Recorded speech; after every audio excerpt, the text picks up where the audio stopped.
فیروز شاہ آج کچھ مختلف لگ رہے تھے۔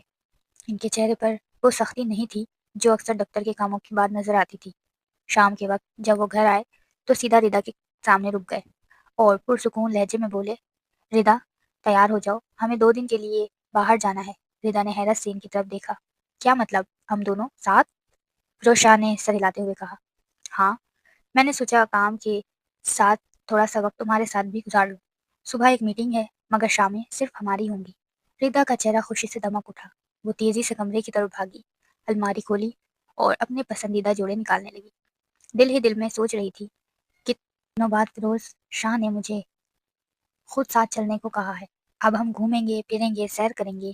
کچھ دیر بعد وہ تیار تھی۔ فیروز شاہ سوٹ میں کمال لگ رہے تھے۔